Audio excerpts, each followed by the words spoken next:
Welcome into Sports Talk Live, presented by the Chevy Silverado. I'm David Kaplan. Finally, this was the year. The Cubs' 108-year wait came to an end. The day after they ended the drought, our panel of lifelong Cubs fans joined me to talk about the day that we thought might never happen. Here's Sports Talk Live from November 3rd, the day after the Cubs finally became World Series champions. Michael Martinez, a longtime minor leaguer, to the big leagues for the first time with Philadelphia. Now with Cleveland, came to the Indians last year, is up with 2 outs.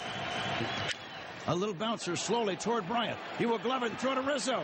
It's in time, and the Chicago Cubs win the World Series.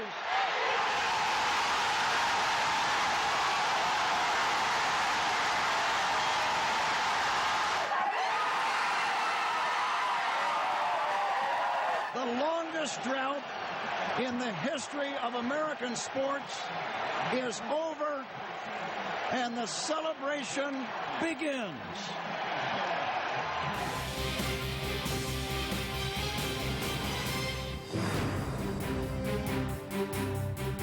Can't wipe the grin off my face. Welcome into Sports Talk Live, presented by the Chevy Silverado. Hope you had a really good day. Maybe you got some sleep. Maybe you didn't. Who cares? Let's meet the panel for today's show. He's Mark Carman from Fanside and WGN. He is Hub Arkish, also a lifelong Cub fan, as I think everyone on this panel is. Hub from Pro Football Weekly and The Score. He's Mark Grody from the Cubs Radio Network and The Score. He's Jordan Burnfield from The Score. All right, it finally happened. It was torturous. I did not enjoy 1 second of that game until the final out. But the dream is finally a reality, and the Chicago Cubs have won the World Series. Hub, you're the elder member of the panel. I'll let you go first. It's real simple for me. I'm hanging out with all these kids. I enjoyed big chunks of the game, hated other chunks of the game, and my goal now is to get through the next half hour without crying again, because it happens every 20 minutes, hour. Same here. I start thinking about my dad, my grandparents. I mean, it's unbelievable. To me, the biggest feeling that I had, honestly, I mean, there's the emotion that goes into it too, but there was a tremendous sense of just relief that I felt for everybody involved, that the Cubs are no joke anymore. The joke is over. The 1908 stuff, the 1945 stuff, the Bartman stuff, the GOAT stuff. Now it becomes kind of a cute little story. Before, it was something that was annoying, and it was real, and it was stinging, and now it's over. It's done. There's 2 things that come to my mind from watching last night's game. Last night's game had like everything encapsulated in Cubs fandom in one game. You had the excitement of taking the lead, you had the crushing moment of the home run by Davis, and then you get this flicker again where they score in the 10th inning, and then they give up a run in the bottom of the 10th, and right when you start to suspend belief, like, oh my God, they could lose this thing, they win it and it's all over. And the second thing, I think, is what Mark said, is that the franchise has changed forever. And Bryant slipped on the final play. Yeah. Right. This is now... It was like the last-ditch gasp from the GOAT, and now he lays there dead. Yeah, I mean, this is just, it's excruciating all the way through, but the fact that they won it, it's just magical for Chicago. Speaking of dead, I think I died at least 3 to 5 times last night. When Rajay Davis hit the home run, I have felt a hole in my stomach the size of Montana, and I really didn't know if they had gone on to lose that game in prior Cub fashion, that would have been the most difficult loss of all. And somehow, I mean, the rain delay, Jason Hayward, Kyle Schwarber's hit, the pointing the finger at the dugout, and they go on to score 2 and win by 1. It was just so much relief, like what you're talking about, Mark. And these guys are so incredible. What they down 3 games to 1 to come back and do it. It was the whole range of emotions last night. It was like the entire my existence, everyone's existence of being a Cub fan, all in that one game, right?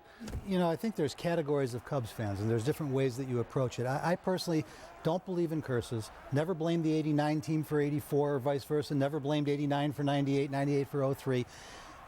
For me, it's just about family. It's about a lifestyle. It's about growing up in that ballpark, and it's about finally having this to celebrate. And so what about the rest of it? Now we've got this, and more than that, the hope and the belief that there could be a few more. I was thinking about that yesterday real quick. I've vended their radio friends, every connection you have around the team. You, It's incredible. It's just unbelievable. Right? All right, You, Lieutenant Weinberg. you, Lieutenant Caffey. Here's our Sports Talk Live poll question. Go to csnchicago.com/vote. Has it sunk in yet that the Cubs won the World Series? For me, the answer is no. Yes, no, and it might never. I don't think I'll get there, but right now, I'm still like, wait a minute, I've been working for the last 24 hours. Did we just win the World? And it's funny because I was on the set outside in the 8th inning.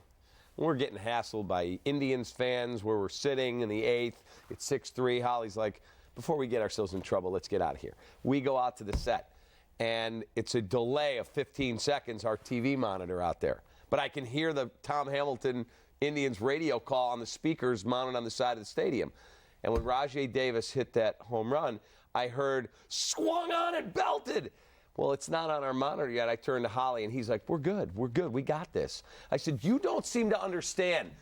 You didn't grow up here. I was bitten by this disease a long time ago. This is what being a Cubs fan is. And then we hear the fireworks going off, and I'm like, you got to be kidding me. You can't possibly be torturing us like this. You know, Holly used the terminology of we got this. That's the thing about this version of the Cubs. They have collectively, figuratively, been hugging Cubs fans all year long and saying, don't worry, we're not that. We don't care about the past stuff. We know that you're waiting for the other shoe to drop. We got you. This team has you. They have your back. It's a different breed. Anthony Rizzo coming out of the All-Star break. Remember? And he goes, you guys panic. Yes. Not us. Yes. And if I can make a point about that, I was so happy in the postgame to hear Jake Arrieta single out Jason Hayward, who is absolutely one of my favorite Cubs. I'm as disappointed as anybody else that he hit 230 and didn't hit for power. You look at the WAR, you look at the Gold Glove he's going to win, you look at what he does for this baseball team, because they do have this. They play baseball. They don't just hit home runs. Right. We've had a lot of great outfielders who've hit 300 and hit 40 homers and never won crap. Okay, he made a terrific catch last Jason night. Hayward was an integral part of this, and then to hear after that he was the guy who rallied everybody during the rain delay. Just one great story after another about this. Well, Cap, you were talking about, having it not have hit you yet, and I was at Wrigley Field this morning when the buses came in, and Anthony Rizzo gets off the bus outside Wrigley Field and holds the World Series trophy above his head. And it's like this out-of-body experience to see this because, we've gotten used to this with the Blackhawks and we've seen this with other teams. But this is the Cubs. He's standing outside on Waveland Avenue at Wrigley Field hoisting the World Series trophy over his head. And it's like all of the generations of people who have lived and died with this team and all the people that have been wrapped up in this like we have been. And that moment, watching that this morning was like the validation of every Cub fan, to be in this for as long as they All right, have. how surreal is this? Theo, just a little while ago, Theo Epstein was on the top of the left field bleachers with a bear head on, like a full bear head, and he's spraying champagne at people, long snapping a football, and drinking into the bear head costume. And I'm like, there he is. Oh my There's God. the guy. Look at the guy in the bear head. That's Theo. Hey, he did. Hey, guys, he did usurp his power to Jed Hoyer last night on MLB Network, saying that, hey, I'm going on a bender, man. That was on here. Oh, that's on here. I That was here. apologize. That was on CSN. He said, hey, Jed's in charge. I'm going on a bender. That's it. Well, you make a great point about Hayward. Calling that meeting, he recreated it for Scott Miller, a Bleacher Report after the game. And he said, I just told guys, look, not everybody's going to be happy with every decision that was made or how we play, but we all came together to get this team to this point, and now we got to finish the And he's deal. handled this thing with such class. You He never has, saw yeah. his head down. You never saw him embarrassed. He kept coming out, stood in front of the camera, kept looking awful at the plate, making plays in the field. I just, to me, in many ways, it's symbolic about them finally turning the 56% corner. of you say it has not sung in yet.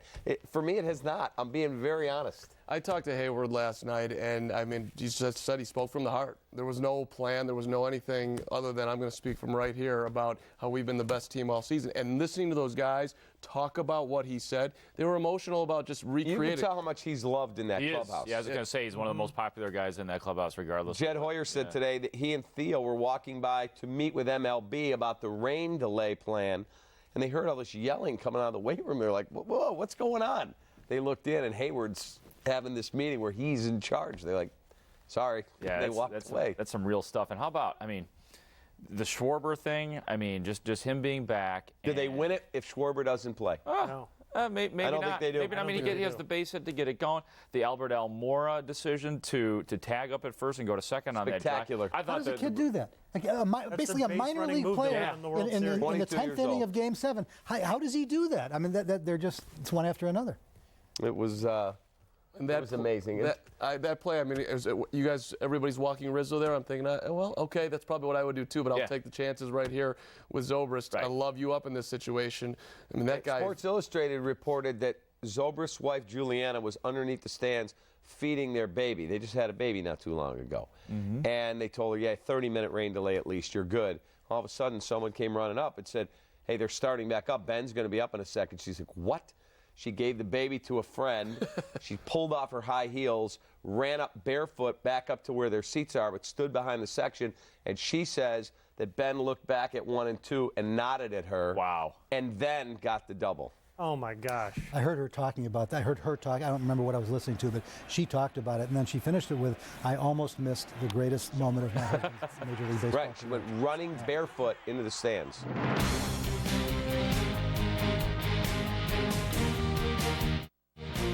Sports Talk Live is presented by your Chicagoland and Northwest Indiana Chevy dealers who know what it takes to be number one. It's all about drive. Sweet. Wow. There it is. This holiday season, people have a lot to say about the Chevy Red Tag sales event. This thing is a beast. Steel or aluminum? Oh, steel. Why? Science. It's going to hold up over aluminum, big time. You can get special holiday pricing, and when you find your red tag, you get thousands more cash back. That's 2 deals in 1. 2 deals sounds better than 1. A for sure thing for me. During the Red Tag sales event, get 2 deals in 1. Find your tag for an average total value over $9,600 on Chevy Silverado All-Stars. Find new roads at your local Chevy dealer.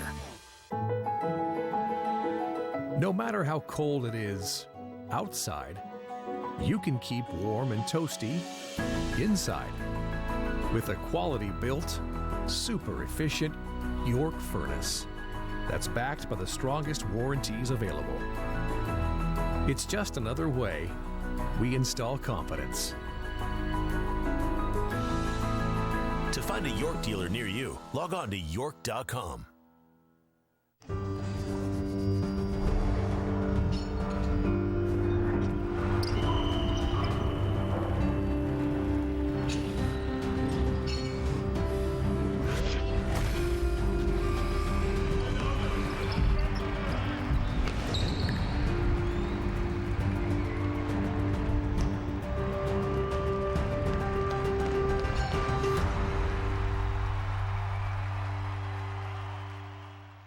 Took a job looking for some men to join me.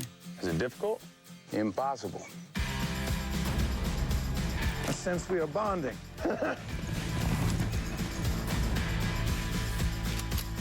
Good Lord. That's right. I want something.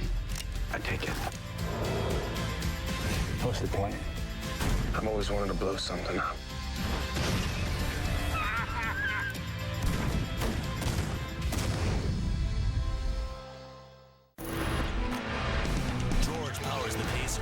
While Robin protects the paint for your Bulls in a Central Division collision. Tonight, starting at 6:30 with Bulls pregame live, presented by Coors Light on CSN and on the NBC Sports app. Friday nights, tip off your weekend right with High School Lights. Get the scores, highlights, and interviews that you crave, all packed into a fast-paced half hour of hoops. High School Lights, presented by Wintrust, Fridays at 11 on CSN. We're coming home to Chicago, baby. Jed's in charge. I'm going on a bender. There you go. That was the epic line of the night that's gone viral all over Deadspin and everywhere else. Welcome back on Sports Talk Live. Now the interim president of baseball operations for the Chicago Cubs. He's also the GM and VP. He's our friend Jed Hoyer. Jed, that was one of the funniest lines of the night. Jed's in charge. I'm going on a bender. And we just showed video of Theo in a bear head, drinking champagne, spraying the fans, and long snapping footballs. What kind of fun are you guys having today? Yeah, it was a fun day, and I think today was day 1 of that bender. So, it was a lot of fun, and we went in the office after I think we all slept for a few hours, and just hanging out with the people in the office that we hadn't seen last night after the game, and then. We all went out to left field bleachers. We're just kind of hanging out, having lunch, and having a few beers out there. And I mean, listen, in some ways the weather has been such a wonderful thing, too. You know, it's fun to be outside right now. It's comfortable, and it sounds like it'll be great weather for the parade tomorrow. And what's your emotions now? You've had a chance to at least decompress a little bit and look back and go, oh, my God, this 108-year quest that Sports Illustrated called the last great American sports story, you, Theo, and Jason McLeod, the Theo Trio, as they like to call it, authored this unbelievable thing that our city never thought we'd ever see. Yeah, I think that part of it will take a long time to sink in. I think today what really sank in is that we were able to win 3 series. You know, I think everyone's so focused on last night's game and, you know, forget we came back from down 3 games to 1. You know, I think people thought we were dead. You know, at that point, I think a lot of people thought we were probably in trouble last night in the 8th inning as well. So I think in a lot of ways, you know, the celebration last night was, you know, you're about winning the championship, but also there's a sense of relief after you come back like that. You know, you know how hard it is to survive a playoff series, and to be able to beat that team, you know, 4 times was really impressive and really, really difficult. And so I think sometimes the celebrations is as much about relief as excitement. And then I think in some ways later on, once it sinks in, is when you kind of get a sense of the magnitude of the accomplishment. You guys, you and Theo went downstairs during the rain delay to meet with MLB officials for protocol. What's going on? What's the weather forecast? And you hear some noise coming out of the weight room down there off the Cubs clubhouse, and Jason Hayward is having a players-only meeting. What was your take on what was going on and your reflections about it now? Yeah, well, so at the time, I didn't know what was going on in there. I heard a lot of players, you know, talking about their at-bats and, you know, getting pumped up. And I actually went from that. I walked by that meeting. I walked into Joe's office. I told him what time we were resuming, you know, talked to him for a few minutes, and then I went back up to the stands to watch the game. And I actually felt incredibly confident because I felt like we had the right part of the order coming up. I love the fact that our guys were, you know, kind of getting motivated in the weight room. It wasn't until later on that I realized that meeting was that organized and that Jason had spearheaded it. And it was so emotional. And I think, you know, a lot of ways, I think that meeting is going to take on sort of the stuff of legend, you know, for breaking the curse, and it should. At the time, all I knew was our guys were in the weight room and they were, you know, excited. I had no idea that it was that great a meeting because I wasn't in it, but I certainly felt confident knowing those guys were having that kind of you know, session before we went out there for the 10th. Look, you do this for a living. You put together baseball teams, and you're exceptionally good at it, as is Theo, as is Jason.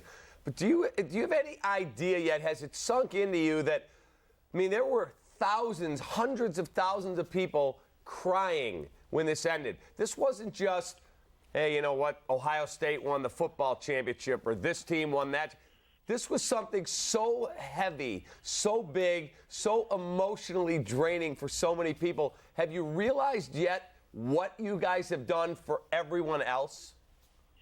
You know, I think there's a little sense from Boston, and I think the reason that we wanted to come here so badly was that we knew it was the only chance to ever replicate what the experience was in Boston. And so I think that with the experience in Boston, it wasn't about one day or 1 week. It was more the kind of passage of time while we were there, and the sense of appreciation everyone had that, you know, that group of guys was able to finally come together and win a title. So I think we have a sense of what it's like, because I think that these two fan bases are very similar. They're tortured, but they're, you know, incredibly loyal, and they're generational. So I think that part, you know, that's why we wanted to be here, was because of that experience in Boston. And, you know, listen, I don't know if there's another frontier like that, you know, after Boston, after Chicago, you know, major city, awesome sports town with a huge drought like that. You know, certainly in baseball, it doesn't really exist. And I'm just, you know, so fortunate to be able to have been a part of those two organizations when it happened. And, you know, I think, you know, someday far from now, I'll look back and really reflect on how fortunate I was to be in those positions, you know, to witness it, because I do think that it is, you know, those are two of the most monumental droughts in sports history, and two great moments. And it's certainly my favorite moment from Boston was the parade in 2004, and, you know, I can't wait for tomorrow. Before I let you go, when the home run flew out off the bat of Rajai Davis, was any part of you sitting there going, okay, flipping GOAT or this or that? Was there any part of you who went, I cannot believe this is happening, or were you surprisingly okay with it? I never thought about, curses or goats. It was more, frustration. That I felt like we were in such a great position. 40 seconds before that, I felt like we had that game in control. We had 2 outs, no one on in the 8th inning, and the entire game it was kind of in our control, and then we let it get away. So it wasn't that. The moment that I actually I started thinking that way was we're up 8-6 with 2 outs and no one on in the bottom of the 10th, and CJ had he got into a strikeout of Napoli, and he got Ramirez to ground out, and so that was like the first moment. I'm like, all right, we should be able to get this done here. And then it was walk, defensive indifference, single, and all of a sudden you're like, oh my God, like we're not really going to let this one, like we're not going to go 2 outs, no one on with a 2-run lead and let this slip away. And that was like the first time that I had that emotion, because I felt like we had it won when we scored 2 in the top of the 10th. I felt like we had it won when we got 2 outs, and it would have been crushing to let that one slip away. So, thank goodness Montgomery came in. He spun, 2 good breaking balls and, got us out of that one, because that was at that point we had the game won, and it would have been giving it back if we hadn't, capitalized on it. By the way, I see you're tweeting again on the account Theo set up for you. Yeah, I'm not tweeting, but apparently someone took liberties with my Twitter, and I guess if you're going to send one tweet every 7 years, that's okay. Jed, we'll see you at the parade tomorrow. Thanks, man. Awesome. Thank you, guys. Take care. Thanks a lot. Congrats. There he is, Jed Hoyer, the general manager, executive VP, and apparently interim president of baseball operations, while Theo goes out and gets drunk. We'll take a time out. We'll come back and continue with our great panel here on CSN. Here's the 0-1. There it is.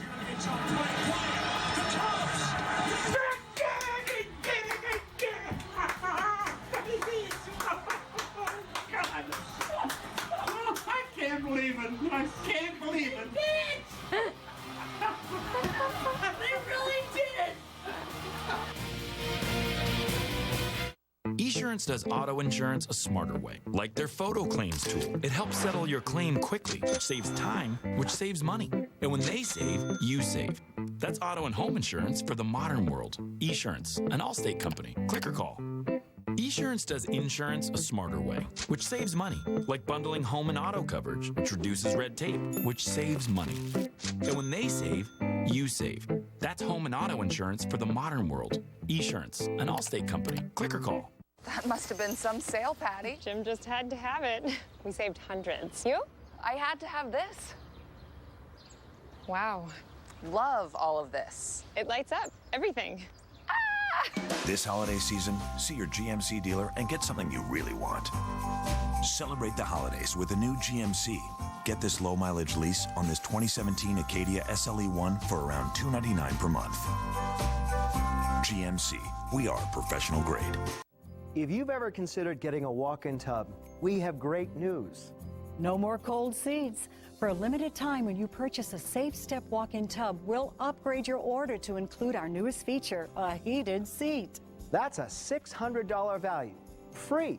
But that's not all. The new and improved dual hydrotherapy system now has foot massaging jets to help soothe aching feet. And a microbubble jet that produces bubbles so small they can penetrate pores to help remove dirt and toxins, leaving your skin ultra soft. And as always, Safe Step walk-in tubs are built to maximize safety so you can stay in your home and enjoy the comforts of bathing again. Call the number on your screen now for more information and a free, no-obligation consultation. Our new walk-in tub is affordable and could change your life. Call 888-814-5009. That's 888-814-5009.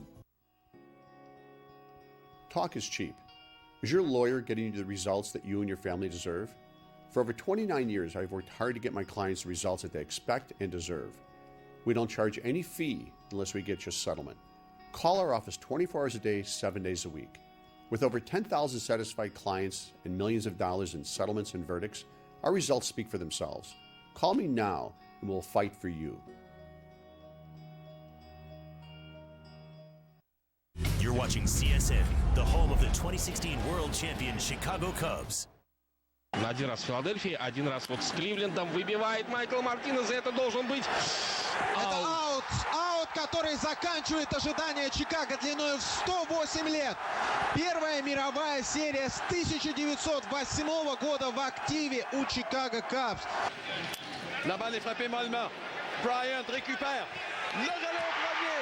Et les Cubs sont champions pour la première fois depuis 1908. 자, 끌어당겼어요. 3루 쪽 잡아서 1루 아웃입니다. 경기 끝. 결국 108년 만에 월드 시리즈 우승하는 시카고 컵스 염소의 저주를 끊어냈습니다.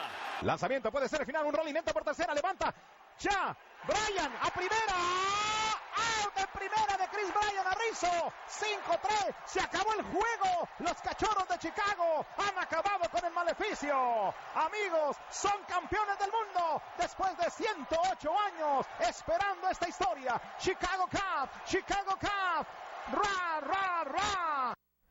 No matter what language, it all sounds phenomenal. That is a wrap for Sports Talk Live, presented by the Chevy Silverado. Remember, subscribe to the Sports Talk Live podcast at csnchicago.com/podcast, and don't miss an episode. Have a wonderful evening.